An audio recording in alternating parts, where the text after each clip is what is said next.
एक दिन बुद्ध श्रावस्ती के ही एक गांव में भिक्षाटन के लिए पहुंचते हैं। जब बुद्ध गांव में प्रवेश करते हैं तो देखते हैं कि पूरे गांव में सन्नाटा छाया हुआ है। दूर दूर तक कोई व्यक्ति नज़र नहीं आ रहा था। बुद्ध उस गांव के पहले द्वार पर जाते हैं और कहते हैं, भिक्षाम देहि, परंतु भीतर से बाहर कोई नहीं आता। बुद्ध दूसरे द्वार पर जाते हैं परंतु कोई दरवाज़ा नहीं खोलता। बुद्ध तीसरे द्वार पर जाते हैं परंतु उस द्वार से भी कोई व्यक्ति बाहर नहीं आता है।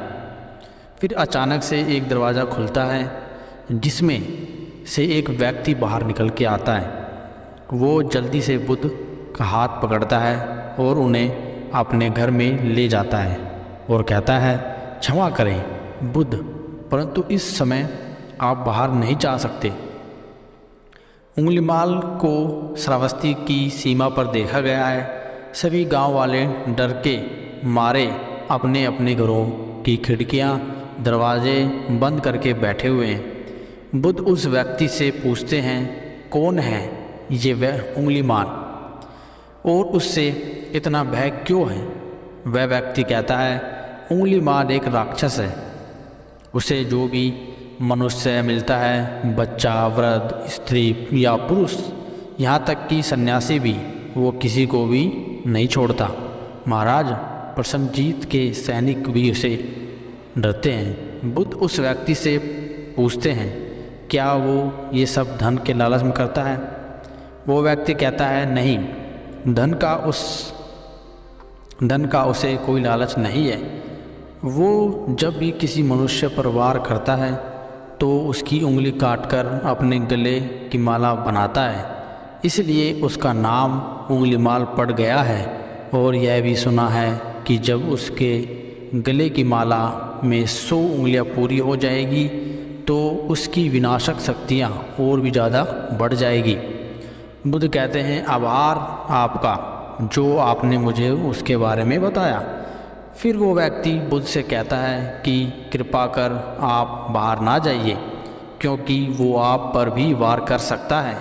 बुद्ध कहते हैं, भय से अपनी राह छोड़ दूं, ऐसा मैंने कभी नहीं कहा। मुझे भिक्षा मांगते देख जन जन के हृदय में उंगलीमाल का भय कम होगा। फिर वो व्यक्ति कहता है, नहीं बुद्ध, आप मत जाइए, वो व्यक्ति बहुत ही ज़्यादा खतरनाक है। बुद्ध कहते हैं, वो खतरनाक नहीं बल्कि दुखी है और मुझे उसके पास जाना होगा क्योंकि उसे मेरी आवश्यकता है। इतना कहते बुद्ध उस व्यक्ति के पास चले जाते हैं। कुछ दूर चलने के बाद बुद्ध वन में प्रवेश करते हैं। वन में चारों ओर एक सन्नाटा छाया होता है। दूर दूर तक ना तो कोई मनुष्य और ना ही कोई पशु पक्षी दिख रहा होता है, परंतु अपने मार्ग में आगे बढ़ते रहते हैं। और अचानक बुद्ध के सामने उंगलीमाल आकर खड़ा हो जाता है। उसका रूप इतना डरावना होता है कि कोई भी व्यक्ति उसे देखकर ही भयभीत हो जाए। गले में उंगलियों की माला होती है, चेहरा और हाथ रक्त से सने होते हैं और शरीर बलशाली होता है। उसका रूप इतना भयानक होता है कि किसी भी साधारण व्यक्ति की प्राण तो उसे देखते ही निकल जाए, परंतु बुद्ध पर उंगलीमाल के इस डरावने रूप का कोई भी असर नहीं होता। बुद्ध कुछ क्षण तक एक साध मुस्कुराहट के साथ उंगलीमाल की तरफ देखते हैं और फिर उसकी बगल से निकलकर अपने मार्ग में आगे बढ़ जाते हैं। बुद्ध को ऐसा करते देख उंगलीमाल को ये समझ नहीं आता कि उसके साथ ये क्या हो रहा है। वह मन ही मन सोचता है कि मुझे देखकर लोग या तो भाग जाते हैं या मुझे देखकर ही मर जाते हैं या फिर मुझसे अपने प्राणों की भीख मांगने लगते हैं। मैंने कोई सन्यासियों को भी मारा है, परंतु मैंने आज तक कोई ऐसा व्यक्ति नहीं देखा जो मुझे नज़रअंदाज करके अपने मार्ग में आगे बढ़ जाए। या तो इसने मुझ पर ध्यान नहीं दिया होगा या फिर हो सकता है कि यह देख ही ना सकता हो, परंतु मुझे इससे क्या मुझे तो अपनी उंगलियों की माला पूरी करनी है। उंगली माल बुद्ध को आवाज़ लगाता है, ए साधु रुक। फिर भी बुद्ध उंगली माल को नज़रअंदाज करते हैं और अपने मार्ग में आगे बढ़ते रहते हैं। उंगली माल और ज़्यादा क्रोध में भरकर बुद्ध को आवाज़ लगाता है, हे साधु रुक। फिर भी बुद्ध उंगली माल को फिर से नज़रअंदाज करते हैं और अपने मार्ग में आगे बढ़ते हैं। उंगली माल तीसरी बार बहुत ही ज़्यादा क्रोध में भरकर आवाज़ लगाता है, हे साधु रुक। फिर बुद्ध रुकते हैं। उंगली माल बुद्ध के पास जाता है और कहता है, मेरे आदेश देने के बाद भी तू रुका क्यों नहीं? बुद्ध कहते हैं, मैं तो बहुत पहले ही रुक चुका हूँ, तुम ही चलते जा रहे हो। उंगली माल ये समझ ही नहीं पाता कि बुद्ध क्या कह रहे हैं, परंतु वो इतना ज़रूर समझ जाता है कि सामने खड़ा व्यक्ति उससे थोड़ा भी नहीं डर रहा है। उंगली माल बुद्ध को डराने के लिए चिल्ला कर पूछता है, ए साधु तुझे समझ में नहीं आता? तुझे भय नहीं है तो क्या तू मुझसे डरता नहीं है? मैं आदि मानव हूँ। बुद्ध कहते हैं, नहीं तुम मानव हो। बुद्ध की यह बात उंगली माल के हृदय पर लगती है। पहली बार उसे किसी ने मानव कहा था, परंतु वो इस बात को नज़रअंदाज करने का प्रयास करता है और बुद्ध से पूछता है, ए साधु तूने क्यों कहा कि तू कब का रुक चुका है जबकि तू चल रहा था, और तूने ये क्यों कहा कि मैं नहीं रुका? बुद्ध कहते हैं, मैं बहुत पहले ही रुक चुका हूँ, यानी मैंने ऐसे सारे बुरे कृत्य करना पहले ही छोड़ दिया है जिससे किसी भी व्यक्ति को कष्ट पहुँच सकते हैं। सब जीना चाहते हैं, बस तुम उन्हें करुणा से देखने का प्रयास करो।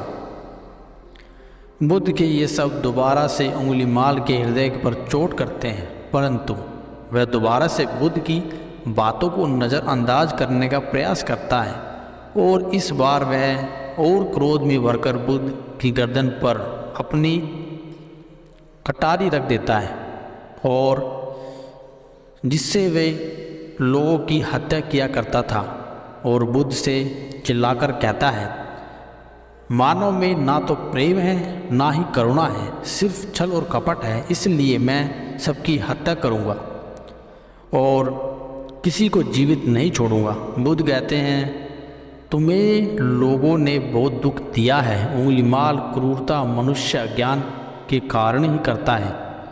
ईर्ष्या, द्वेष, मोह, माया ये सभी अज्ञान की ही संतानें हैं, परंतु वो व्यक्ति ही जिसमें दया, करुणा, सद्भाव और समझ का उदय भी होता है। उंगली माल यदि इस जीवन में क्रूर और निष्ठुर लोग हैं तो दयावान भी हैं। बस तुम्हें अपनी आँखों से इस अंधेपन की इस पट्टी को हटाना होगा जो तुम्हें केवल बुराइयां ही दिखा रही हैं।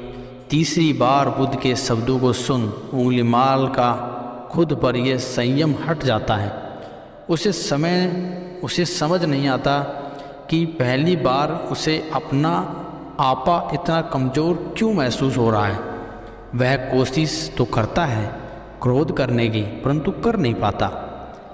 वो बड़ी हिम्मत जुटाकर क्रोधित होने का नाटक कर बुद्ध से कहता है, तुम और व्यक्तियों जैसे नहीं हो।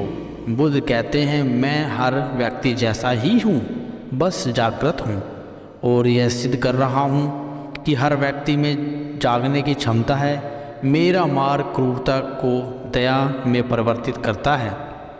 उंगली माल, तुम अनजाने में घृणा के पथ पर हो, बस इस क्षण रुक जाओ। तुम्हारे भीतर भी ये क्षमता है कि तुम दया और करुणा के पथ पर चल सको। इतना सुनते ही उंगली माल के हाथ से कटारी जमीन पर गिर जाती है और उसकी आँखों से आंसू बहने लगते हैं। भला कोई कब तक बुद्ध को अनदेखा करेगा? उंगली माल रोते हुए बुद्ध से पूछता है, क्या आप वही हैं जिन्हें लोग बुद्ध कहते हैं, जो लोगों को मुक्ति के मार्ग पर चलना सिखाते हैं? फिर बुद्ध कहते हैं कि हाँ, मैं वही हूँ और तुम्हें भी मुक्ति के मार्ग पे